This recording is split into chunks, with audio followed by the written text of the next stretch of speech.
அன்பு நண்பர்கள் அனைவருக்கும் வணக்கம். வாழ்க வையகம், வாழ்க வளத்துடன். முதல் விஷயம் கிருஷ்ணகிரியில் ஒரு ஏரி, அந்த ஏரியில் 20 டன் மீன் செத்து போயிருக்கு. ஏன் செத்து போயிருக்குன்னா ஆக்சிஜன் இல்லை, அதனால் செத்து போயிருக்கு. துர்நாற்றம் வீசிச்சு, மீனை தூக்கி போட்டாச்சு. அப்போ ஆக்சிஜன் இல்லாமல் போனதுக்கு என்ன காரணம்னு பார்த்தீங்கன்னா பெங்களூருடைய கழிவுகள் தான்.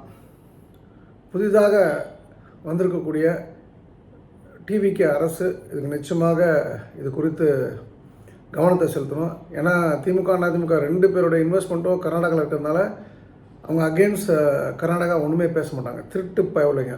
அதனால் திரு விஜய் அவர்கள் இதை ப்ராப்பராக இன்வெஸ்டிகேட் பண்ண சொல்லி இதுக்கான சொல்யூஷன் என்னன்றதை அவர் அரைவ் பண்ணணும். இப்போ நீங்கள் பார்த்தீங்கன்னா இந்த எலெக்ஷனில் ஒரு விஷயம், நல்ல விஷயம் நடந்திருக்கு. என்ன நடந்திருக்குன்னா, பணம் கொடுத்தா நம்ம ஜெயிச்சிருவோன்ற கான்செப்டை உடைச்சிட்டாங்க மக்கள். நம்பர் 2, இந்த பூத் வேணும், பூத் ஏஜென்ட்ஸ் வேணும், பெரிய பிரச்சாரம் தெரு தெருவாக போய் வேட்பாளர் காலில் வேணும், அதெல்லாம் ஒன்றுமே கிடையாது. ரொம்ப சிம்பிள். நீங்கள் நல்ல விஷயத்த சொன்னீங்க அப்படின்னு சொன்னால், சரியான நேரத்தில் சொன்னீங்கன்னா அந்த மக்கள் ஏற்றுக்கிறாங்க. விஜயே மொத்தமே 4 மணி நேரம் தான் பிரச்சாரம் பண்ணியிருக்காரு இந்த தேர்தலில். ஆனால் 108 தொகுதி அவர் கொடுத்துருக்காங்க அப்படின்னு சொன்னால் அது ரொம்ப பெரிய விஷயம். எனக்கு தெரிஞ்சு இப்போ முன்னாள் எம்எல்ஏ ஈரோடு தென்னரசு, முன்னாள் அமைச்சர் KV ராமலிங்கம் ஈரோடு, நிறைய பேர் இப்போ தாவைக்கா போயிருக்காங்க. எனக்கு ரொம்ப வேண்டப்பட்டவங்க நாமக்கல்லில் திமுக பொருளாளர் இருந்தாங்க பாலச்சந்தர், அவர் பார்த்திங்கன்னா நேற்று டிவிக்கே ஜாயின் பண்ணிட்டாங்க. இதில் என்ன விஷயம்னா, திமுக அதிமுக இன்னும் தங்களுடைய தவறு என்னன்னு உணரலை. என் நண்பர் ஒருத்தர் சொல்லுவார், அவர் கலைஞர் மியாட் வழியாக போகும்போது காலைல ஒரு 6:30 மணிக்கே 300-400 பெண்கள் இருக்கிறத பார்த்து, நம்ம ஆட்சி நல்லா இருக்க போய் தான் பெண்கள் நமக்கு வரவேற்பு கொடுக்குறாங்க மணப்பாக்கம் ஜங்ஷனில் அப்படின்னு சொல்லி அவர் சொன்னதாக ஒரு தகவல். அவங்களுக்கு ஏன்னா எல்லா ஆட்சியாளரும் இப்படி தான், அவங்களாம் பணம் கொடுத்து கூட்டு வரப்பட்டு நிற்க வைக்கப்பட்ட ஆட்கள். திரு விஜய் அவர்கள் கேஸில் அது கிடையாது. அவர் சினிமா நடிகர்ன்றது ஒரு எக்ஸ்ட்ரா ஒரு விஷயம், அதனால் கூட்டம் தானாக வந்தது. நம்பர் 2 மாற்றம் தேவைன்ற ஒரு விஷயத்தில் மக்கள் தெளிவாக இருந்தாங்க. அது போன்ற ஒரு ஆளுமை தமிழ்நாட்டில் இப்போ உருவாக்கிக்கிறதுக்கு ஒரு நல்லது, உருவாகிருக்கிறது நல்லது. பணம் கொடுக்காம நம்ம மக்கள் வருவாங்க அப்படின்னா அது விஜயை தவிர யாருக்கும் கிடையாது. ஆனால் இதில் ஒரு தீமை என்னென்னா, நாளைக்கு அஜித் கட்சி ஆரம்பிக்கலாம், நாளைக்கு சிவகார்த்திகேயன் கட்சி ஆரம்பிக்கலாம், நாளைக்கு தனுஷ் கட்சி ஆரம்பிக்கலாம். இவங்க யாருமே பப்ளிக்கோடு இருக்கக்கூடிய ஆட்கள் இல்லை, அதுதான் ப்ராப்ளம். இப்போ நீங்கள் விஜய் அவர்கள் சிஎம் ஆகிட்டார், பப்ளிக் போய் அவரை பார்த்து பேச முடியுமா? அவர் மீட்டிங்கில் பேசுறது வேணால் பப்ளிக் கேட்கலாம், டிவியில் யூடியூப்பில் பேசுறது வேணால், ஒரு ஃபேஸ்புக்கில் சோஷியல் மீடியாவில் பேசுறது வேணால் அவங்க கேட்கலாம் ஒழிய, பப்ளிக் பேசுகிறத ஒரு சிஎம் கேட்க முடியாது. அது யாரால் கேட்க முடியும்னா, ஒரு சாதாரணமாக கீழே இருந்து மேலே வந்துருப்பான் பார்த்தீங்களா, அதுக்கு எனக்கு தெரிஞ்சு சமகால உதாரணம், கஷ்டப்பட்டு மேலே வந்தவன் அப்படின்னு ஒரு ஆளை நீங்கள் சொன்னோன்னா அது தொல் திருமாவளவனை தவிர வேறு யாருமே இன்னைய அரசியலில் கிடையாது.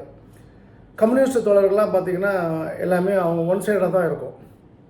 அவங்க தொழிலாளருக்காக தான் இருப்பாங்க ஒழிய, தாழ்த்தப்பட்ட மக்களுக்காக தான் இருப்பாங்க ஒழிய, மற்றவங்களுக்காக இருக்க மாட்டாங்க. அது ஒன் சைடாக இருக்கும். மதிமுக மதிமுக பொறுத்த வரைக்கும் அது முடிஞ்சு போன கட்சி.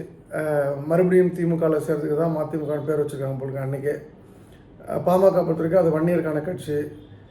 அதே போல் அந்த கட்சியும் இப்போ 80-20 பிரிஞ்சிருக்கு. அப்புறம் பிற கட்சி கொங்கு தேசிய கட்சி, அது ஒரு சின்ன வட்டத்துக்குள்ளே இருக்கக்கூடிய கட்சி. அவங்களும் டிஎம்கேவோடு இணைஞ்சு போனதுனால அவங்களுக்கான ஒரு தனித்தன்மை இழந்து நிற்கிறாங்க. இது போல் நிறைய பேரை சொல்லலாம். காங்கிரஸ் உதவாத கட்சி, மொத்தமே 150 பேர் 370 கோஷ்டி இருக்கக்கூடிய ஒரு கட்சி. அதனால் அதெல்லாம் நம்ம பேர் எடுத்துக்க வேண்டாம். இந்த இடத்துல ஏன் இதை விஷயம் சொல்கிறேன்னா, இப்படி ஒரு தனி மனிதனுக்கு ஓட்டு போட்டிருக்காங்க மக்கள், எதுவும் எதிர்பார்க்காம. தனி மனிதன் மாற்றத்தை கொடுப்பான்னு சொல்லிட்டு, அந்த வகையில் திரு விஜய் அவர்கள் துணிஞ்சு அந்த ஃபினான்ஸ் வெள்ளை அறிக்கை, நிதிநிலை வெள்ளை அறிக்கையை வெளியிட்டுட்டு, நான் எனக்கு சொல்லப்பட்ட தகவல் வேறு, இப்போ இருக்கிற தகவல் வேறு, அதனால் இது போன்ற ஃப்ரீ பீஸ்லாம் கொடுக்க முடியாது அப்படின்னு சொன்னால் மக்கள் ஏற்றுப்பாங்க.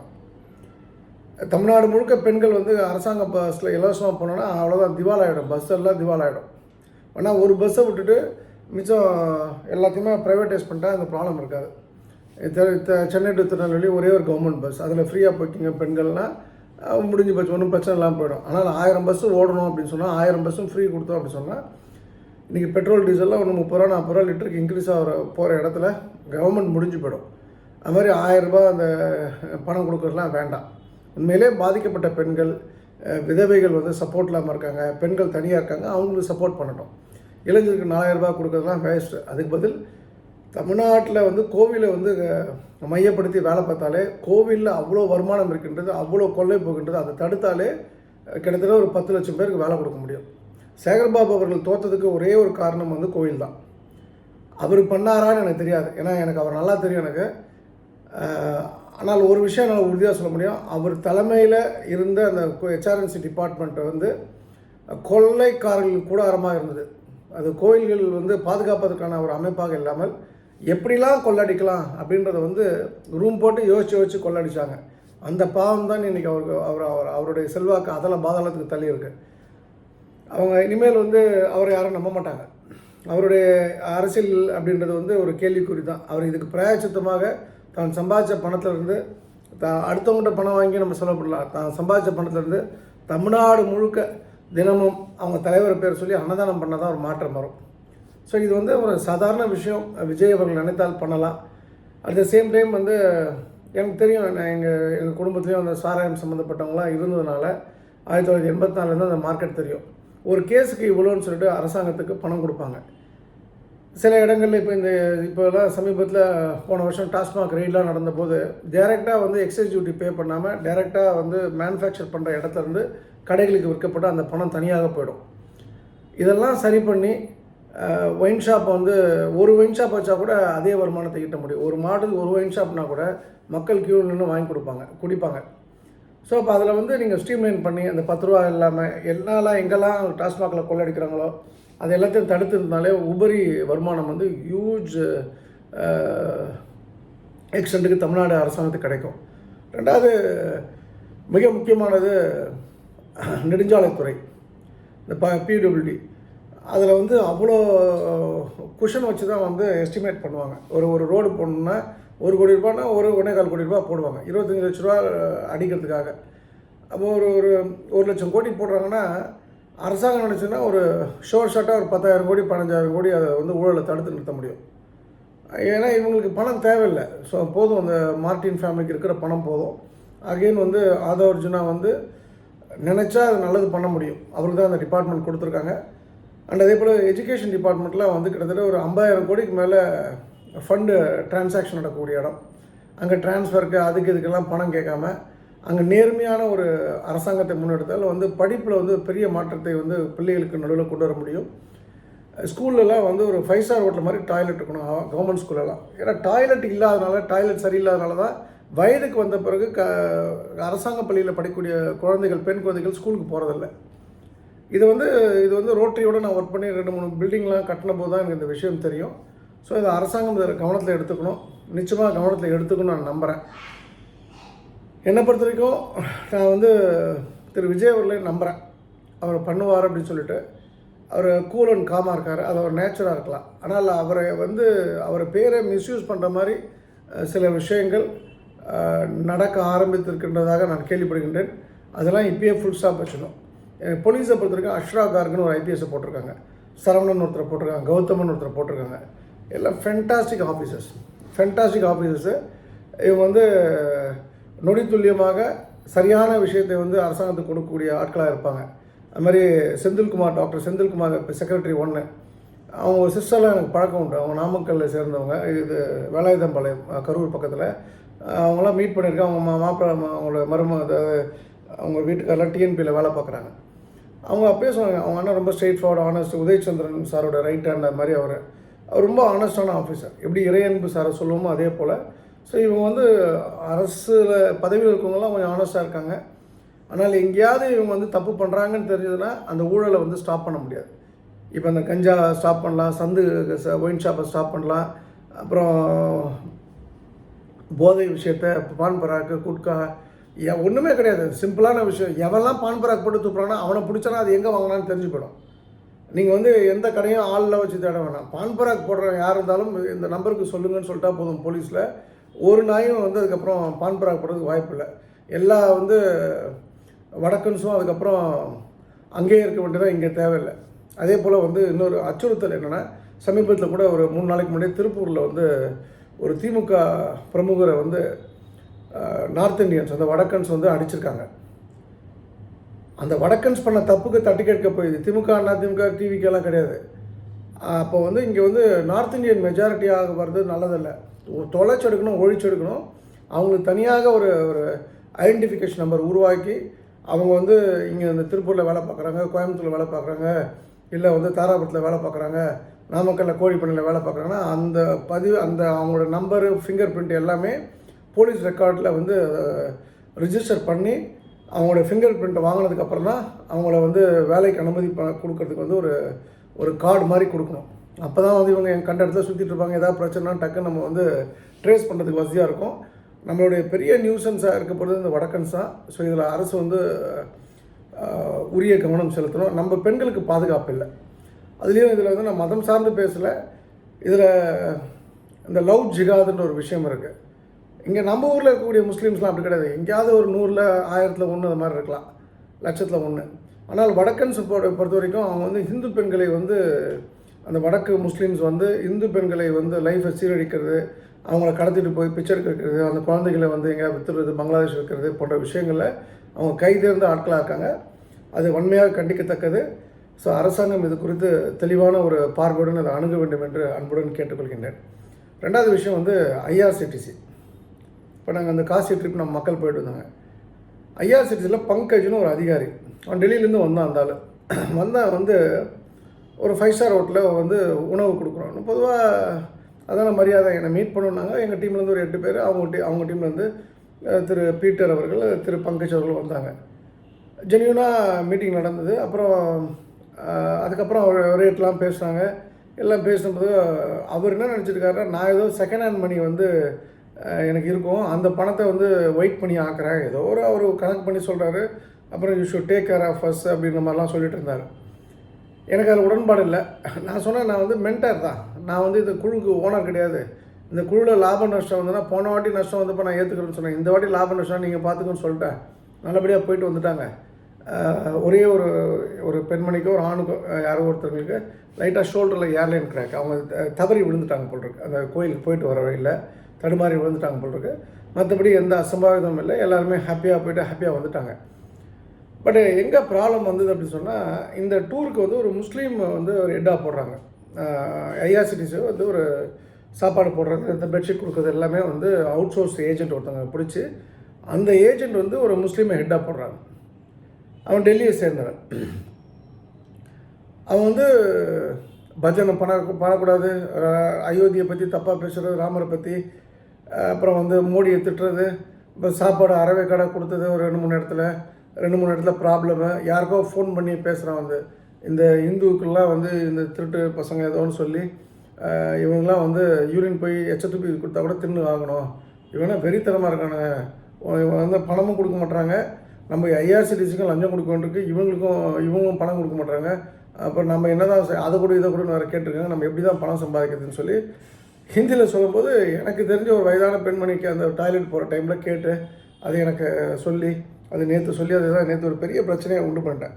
அது நேராக மினிஸ்டர் ஆஃப் ரயில்வேஸ்க்கு லெட்டர் எழுதி, ஏற்கனவே வந்து போன டூரில் வந்து தப்பாக நடந்தாங்க, அது வந்து எஃப்டிஆர்னு சொன்னதுனால அதை நான் விட்டுட்டேன். இந்த வாட்டி அந்த பங்கஜ் தான் நீங்கள் வந்து இந்த ட்ரெயின் எடுத்துகிட்டு போங்க, நான் எல்லாம் பண்ணித்தரேன்னு சொன்னது. தமிழ் ஆளை போடுறான்னா வந்து அவன் வந்து அவனுக்கு வேண்டிய நார்த் இந்தியன் போட்டான், அப்போ தான் அவங்களுக்கு பணம் வரும்னு சொல்லிட்டான் அவனுக்கு. இதில் என்ன உச்சக்கட்ட கொடுமைன்னா, பெட்ஷீட்டு போர்வெல்லாம் அவங்க கொடுக்கணும், தலைகாணி. இந்த வாட்டி கொடுக்கல. அப்போ 2 வாட்டி போகிறதுக்கும் கொடுக்கணும், வரதுக்கும் கொடுக்கணும். கொடுக்காம ஒரே இது தான் கொடுத்துருக்கான் 11 நாளைக்கு. அதே பெரிய தப்பு. ஏகப்பட்ட குளறுபடிகள். திமுரோட உச்சக்கட்டம் வந்து ஃபோர்ஸபுளாக டிப்ஸ் கேட்டது, ஃபோர்ஸபுளாக வந்து எக்ஸ்ட்ரா பணம் கேட்டது, ஏன்டா காப்பி தனியாக இருக்குன்னு கேட்டால் வயசானவங்களுக்கு வந்து வயிற்றுப்போக்கு ஏற்படுன்றது, இது மாதிரி நக்கல் ஐயாண்டி அவன் சொல்கிறத கேட்குற மாதிரி. ஒரு டைமில் என்ன ஆகிடுதுன்னா, நைட்டு 3 மணிக்கு ஒரு லேடி படுத்துருக்காங்க, ஒரு வயசானம்மா. அவங்க பக்கத்தில் போய் ஒருத்தர் வெறிச்சு பார்த்துருக்கான் அவங்க தூங்குறத, லைட் வெளிச்சத்தில், அந்த ப்ளூ கலர் லைட் எரியும் இல்லையா, அந்த வெளிச்சத்தில். அப்புறம் யாரோ ஒருத்தங்க எழுந்து பார்த்தீங்கன்னா நினைக்கிறேன்னா, இல்லை தண்ணி பாட்டில் எடுக்க வந்தேன் ஏதோ சொல்லிட்டு ஓடி போயிட்டான் போல் இருக்கு. ரெண்டாவது வந்து இவங்க நினச்ச இடத்துல வந்து வண்டி நிப்பாட்டி நினச்சவங்க அவங்களுக்கு தேவையானவங்கெல்லாம் ஏற்றுறது இறக்குறது ஃப்ரீ ட்ரெயின் மாதிரி அவங்க ஆட்களுக்கு அதெல்லாம் பண்ணிகிட்டு இருந்தாங்க. ஒரு ஒரு மாதிரி ஒரு டஃப்பாக போய்ட்டு இருந்தது. கடைசியாக வந்து எனக்கு ரொம்ப வேண்டப்பட்ட என் அன்பு சகோதரி திருச்சியை சேர்ந்தவங்க கவிதான்னு சொல்லிட்டு அவங்கள மாதிரி ஒரு 6 பேர் தூங்கிட்டு இருக்காங்க. அந்த பெட்ஷீட்டை வந்து படக்குன்னு ஒருத்தன் வந்து பிடிச்சிருக்கான். எல்லா இடத்துலையும் பிடிச்சி இழுத்து கலெக்ட் பண்ணுறாங்க. அவங்களுக்கு ஒன்றுமே புரியல. அப்புறம் எங்கள் டீமில் சேர்ந்தவங்களாம் அவனை அடிக்க போய் அவங்க அப்புறம் 15 பேர் அவங்க வீடியோ எடுக்க போய் அதுக்கப்புறம் போலீஸ்க்கு அவங்களே கம்ப்ளைண்ட் கொடுத்து கடைசியில் போலீஸ் வந்து சொல்லிட்டாங்க இது வந்து அந்த கான்ட்ராக்டர் தான் தப்பு, அந்த முஸ்லீம் ஹெட் தான் தப்புன்னு சொல்லிட்டாங்க. அதுக்கான விஷயம் இன்றைக்கி நான் பண்ணிட்டேன். எனக்கு என்ன வருத்தம்னா ஒரு நல்ல நோக்கத்திற்காக மோடி அரசாங்கம் வந்து இது போன்ற விஷயங்களை ஊக்குவிக்கின்றது. அதில் இந்த அஸ்வினி வைஷ்ணவ் நல்ல படித்தவர், ரொம்ப ஆனஸ்ட் அண்ட் சின்சியரை வந்து ஒரு ஒர்க்கரை. இன்ஃபேக்ட் வந்து ஒரு ட்ரெயின் ஆக்சிடென்ட்லாம் பார்த்தீங்கன்னா 3 நாள் அங்கேயே பழியாக கிடந்தார். கடைசியில் வந்து அதெல்லாம் சரி பண்ணிட்டு தான் அவர் வந்து வீட்டுக்கே போனார். அந்த அளவுக்கு டெடிக்கேட்டட் ஒரு பர்சனாலிட்டி. அவரோட டீமில் அந்த பங்கஜ் போன்ற கொள்ளையடிக்கக்கூடிய ஆட்களையும் வந்து வச்சுருக்காங்க. நான் பங்கஜெலாம் விட மாட்டேன். ஏன்னா வந்து ஆர்எஸ்எஸ்ன்ற ஒரு பெரிய ஒரு அமைப்பை 100 ஆண்டு காலம் கொண்ட அமைப்பை வந்து கொச்சப்படுத்துகிற மாதிரி அந்த ஒரு நிறைய டீக்ரேட் பண்ணக்கூடிய வேலைகள்லாம் பண்ணார். அது நான் டெஃபினட்டாக எங்களோட ஹெட்டு எனக்கு இப்போ நான் அந்த அமைப்பில் தான் இருக்கேன். நான் வந்து பொறுப்பில் இல்லை கூட நான் சொல்ல வேண்டிய இடத்துல சொல்லி அதை எப்படிலாம் பண்ணணும்னு என் பிரைம் மினிஸ்டர் ஆஃபீஸருக்கும் கொண்டு போயாச்சு இந்த விஷயத்தை. நாளைக்கு நான் மண்டே 3:30 மணிக்கு மீட்டிங் உண்டு இல்லைன்னு பண்ணணும்னு வச்சுருக்கேன். நான் தேவைப்பட நானே போகலான்னு இருக்கேன். ஒரு பணம் கொடுத்து போகிற இடத்துல வந்து நான் பிச்சைக்கார மாதிரி டீல் பண்ணியிருக்காங்க. எல்லாரையும் பார்த்தா எல்லாம் கொள்ளடிக்கிறவொன்னே நான் வேணால் வட இந்தியாவில் வந்து எல்லா அரசியல்வாதியும் கொள்ளடிக்கிற மாதிரி நம்மளை நினச்சிட்டான் போல் இருக்கு. அண்டு எதிர்பார்ப்பு உனக்கு சம்பளம் கொடுக்கல நான் கேட்டிருப்பேன். நான் ஏன் வந்து உனக்கு சம்பளம் இல்லைன்னா நீ ஏதாவது இந்த உங்கள் ஊரில் விபச்சாரம் ரொம்ப ஃபேமஸில் அந்த தொழிலை ஃபுல் டைம் பண்ணுன்னு சொல்லி கேட்டிருப்பேன். நான் திமுரோட உச்சக்கட்டம். அந்த ஜிசிஎம் வந்து ரொம்ப அற்புதமான மனிதர். ராஜலிங்கம்னு ஒருத்தர், பீட்டர் இத்ரி, அவர் கிறிஸ்டின், அவ்வளோ சப்போர்ட்டு. விஜயன் அப்படின்லாம் ஒருத்தர் நல்லா சப்போர்ட் பண்ணியிருக்காங்க. அவர் வந்து தினேஷ் ஒருத்தர் போட சொல்ல மதுரையில். அவனுக்கு அங்கே போனால் கமிஷன் கிடைக்காது, இங்கே போனால் கமிஷன் கிடைக்காது, இவனை தள்ளி விட்டுட்டான். ஏகப்பட்ட பிரச்சனைகள். அப்போது மோடி கவர்மெண்ட்டுக்கும் கெட்ட பேர், அந்த மினிஸ்டருக்கும் கெட்ட பேர். என்ன சொல்ல அந்த கான்ட்ராக்டர் சொல்கிறான், அந்த ரஃபின்னு ஒருத்தன், அவன் தான் கான்ட்ராக்டரு. இது ஐஆர்சிடிசிக்கும் கமிஷன் கொடுக்கணும், நீங்களும் எக்ஸ்ட்ரா பணம் தர மாட்டீங்க, நான் எப்படி சோறு போடுறதுன்னு கேட்டிருக்கேன். இதெல்லாம் பொதுமக்களுக்கு தெரியாது. அடி நொறுக்கிறது. நான் ஏன் அடிக்காம முட்டிங்க, அவனை தூக்கி ஒரு 5 தையல் போடுற மாதிரி பண்ணிட்டு வர வேண்டியதானே அப்படிங்க. இல்லை சார் நீங்கள் திட்டுவீங்கன்னு சொல்லிட்டு இதெல்லாம் வந்து ரிட்டாலியேட் பண்ணணும் அப்படின்னு ஒரு விஷயத்த சொன்னேன். இது உங்களுக்கு சொல்கிறதுக்கு காரணம் என்னென்னா, எதுக்கும் பயப்படாதீங்க. தப்பு நடந்தால் தைரியமாக வந்து குரல் கொடுங்க. எதாக இருந்தாலும் பார்த்துக்கலாம். என்ன தூக்கு தண்ணியை வந்து கில்லட் மிஷினை வச்சு தலையாக எடுத்துருவாங்க. இது மக்களுக்கான ஒரு விஷயம் இது.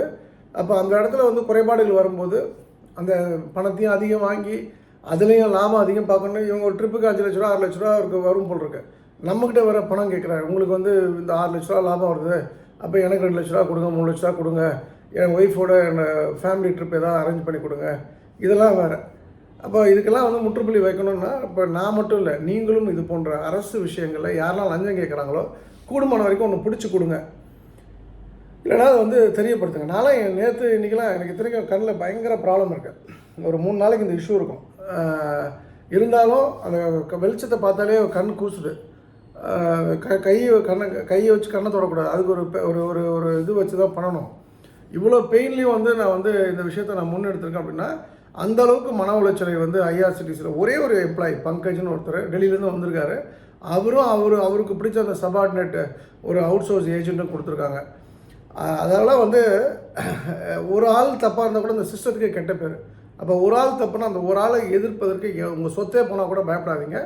அப்போ தான் வந்து இந்தியா வந்து வளர்ச்சாக இந்தியா மாறும். நம்மளும் எல்லாத்துக்கும் அனுசரித்து போயிட்டே இருந்தோன்னா குனியை வச்சு குத்திகிட்டே இருப்பாங்க. இது கவனம் இருக்கட்டும். நான் விட மாட்டேன். நான் வந்து யாராக இருந்தாலும் எனி எக்ஸ்டன் இவன் சொல்லலாம், நாளைக்கு இந்த பங்கஜ் வந்து டைரக்டருக்கு லஞ்சம் கொடுத்துறான், டைரக்டரையும் விஜிலன்ஸுக்கு கம்ப்ளைண்ட் பண்ணுவான். அவன் வந்து அது மாதிரி தான் எனக்கு ஆள் இருக்காங்கன்ற மாதிரிலாம் ஏதோ வாயிலாக விட்டுருக்கான் போல் இருக்கு. அவன் எவனாக இருந்தாலும் சரி, நம்ம வந்து இந்த விஷயத்தில் இதில் வந்து முஸ்லீம் இந்து கிறிஸ்டின்காக நான் சொல்ல, ஒரு முஸ்லீம் தப்பு பண்ணால் ஒரு கிறிஸ்டின் எங்களுக்கு அவ்வளோ சப்போர்ட் பண்ணுறாரு. ஸோ ரெண்டுத்துக்கும் வேறுபாடு இருக்குது. ஸோ இது மதமாக பார்க்காமல் அந்த டூர் வந்து ஹிந்து டூர். அப்போ அந்த மதம் குறித்த அறிவு இருக்கணும் தானே போடணும். அவன் வந்து எச்சத்துப்பி கொடுப்பான், யூரின் போய் கொடுப்பான்னா அப்போ நம்ம அந்தளவுக்கு கேடு கெட்டு போயிருக்கான் நம்மளோட சமுதாயம் என்பதுதான் என்னுடைய கேள்வி. ஸோ சிந்தித்து வைத்துக் கொள்ளுங்கள். இதெல்லாம் ஒரு விஷயமாக. அடுத்ததாக வந்து ஒரு 3 விஷயங்கள் நான் இன்றைக்கி முடிஞ்ச வரைக்கும் முதல் விஷயத்த சொல்லிடுறேன்.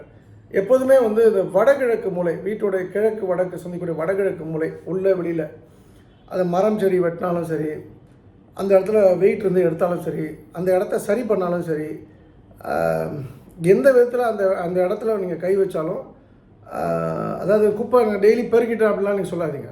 நிறைய வெயிட் இருக்கணும், நிறைய குப்பையை போட்டு வச்சுருப்பாங்க, அது போல் விஷயத்தை எடுக்கிறீங்க அப்படின்னா உங்கள் பில்டிங்க்கு எக்ஸ்ட்ரா காற்று வருது, எக்ஸ்ட்ரா ஏரேஷன் வருது, எக்ஸ்ட்ரா சன்லைட் வருது அப்படின்னா அது வந்து நம்ம லைஃப்பில் ஒரு பாதிப்பை கொடுக்கும். இனிஷியலாக உடல் ரீதியாக நம்ம டிஸ்டர்ப் பண்ணோம், அடிபடும், சண்டை சச்சரவு வரும், லைட்டாக விபத்துக்கள் ஏற்படலாம். எனக்கு அது போல் ஒரு 500க்கும் மேற்பட்ட சம்பவங்கள் நடந்திருக்கு. நான் அதனால் கொஞ்சம் கேர்ஃபுல்லாக இருங்க. இது வாஸ்து பாயிண்ட் ஆஃப் வியூவில் சொல்லலை, இது சைக்காலஜி பாயிண்ட் ஆஃப் வியூவில் நான் சொல்கிறேன். ஸோ அதுபோல் விஷயங்களில் நீங்கள் கை வைக்கிறீங்கன்னா, நான் திரும்பவும் சொல்கிறேன், இப்போதும் எப்போதும் நான் சொல்கிறேன், வடிவுடையம்மன் கோயிலை ப்ரே பண்ணாமல் அந்த நார்த் ஈஸ்ட்டை கிளியர் பண்ணாதீங்க, வடகிழக்கு கிளியர் பண்ணாதீங்க. இது வந்து யாரும் எனக்கு சொல்லிக் கொடுக்கல, இது என்னோடய சொந்த கண்டுபிடிப்பு. வடிவுடையம்மன் தான் வடகிழக்கு அப்படின்னு சொன்னால் அது அல்டிமேட் டெம்பிள். அதே போல் தென்கிழக்கு அப்படின்னு சொன்னால் அதுக்கு 3 கோயில் சொல்லலாம். ஒன்று எனக்கு ரொம்ப பிடிச்ச கோயில் காஞ்சிபுரம் காமாட்சி அம்மன். இப்போ ரொம்ப கமர்ஷியல் ஆகிறதுனால நான் அதை பற்றி பேசுறதில்லை. நம்பர் 2 திருவையாறு ஐயாரப்பர். அதை விட சிறப்பு அப்படின்னா திருவெண்காடு சுவேதரணேஸ்வரர், ரொம்ப ரொம்ப சிறப்பு. எனக்கு சென்னையில் இருக்க பக்கத்துனா மேல்மருவத்தூர் ஆதிபராசக்தி. தென்மேற்கு அப்படின்னு சொன்னாலே அதுக்கு வந்து புன்னைநல்லூர் மாரியம்மன் தான். நம்பர் 2 வந்து லோக்கல் சென்னையிலே அப்படின்னா திருப்பூர் கந்தசாமி. தென்மேற்கு அப்படின்னு சொன்னால் ஸ்ரீலிபுத்தூர் ஆண்டாள் கோயில். தென்மேற்குன்னு சொன்னால் நெல்லையப்பர் காந்திமதி அம்மன். அதே போல் வடமேற்குன்னு சொன்னால் அது குருவாயூர் தான். அதுக்கு ஈக்குவலண்ட்டாக ஒரு கோயில் கிடையாது. அப்புறம் ஆஞ்சநேயர், சென்னைனா ஆதிவாதி அரசி பக்த ஆஞ்சநேய சுவாமி, 36 அடி உயரம், காஞ்சி மகாபெரியோட அருளாசியுடன் உருவாக்கப்பட்ட கோயில் அது. திரு ரமணிய ஐயர் அவர்களால் 1989 இன்றைக்கி அரசு வசம் இருந்தாலும் இன்றைக்கும் ஒரு சிரத்தையுடன் பிராமணர்கள் அழகாக பூஜை பண்ணுற ஒரு கோவில் அப்படின்னா அதுதான். அது ஒரு ஆக சிறந்த கோவில் என்னுடைய பார்வையில். அதே போல் கிழக்கு வெற்றி வரணும் அப்படின்னு சொன்னீங்கன்னா அது வந்து திருச்செந்தூர் தான் த அல்டிமேட் டெம்பிள். வடக்கு அப்படின்னு சொன்னால் பழனி தான் அல்டிமேட் டெம்பிள். தெற்கு அப்படின்னு சொன்னால் அதுக்கு வந்து திருவண்ணாமலை தான் அல்டிமேட் டெம்பிள். மேற்கு அப்படின்னு சொன்னால் அது ஐயப்பன் தான். ஐயப்பன் சொன்னால் காளிமலை, கன்னியாகுமரி, ப்ளஸ் வந்து 12ஆம் படி கருப்பர். ஸோ இந்த விஷயம் வந்து ஒரு கூடுதல் தகவலுக்காக. ஸோ மற்ற விஷயங்கள்லாம் பெரிய விஷயங்கள், நாளைக்கு இந்த விஷயங்களை பார்ப்போம். இந்த அருமையான வாய்ப்பு கொடுத்த திருச்செந்தூர் பணிபுரியும் தாய் ஆண்டாள் நரசிம்மருக்கு மனமார்ந்த நன்றி. மீண்டும் நாளை சந்திப்போம். சர்வம் கிருஷ்ணார்ப்பணம். ஸ்ரீராம ஜெயம், ஸ்ரீராம் ஜெயம்.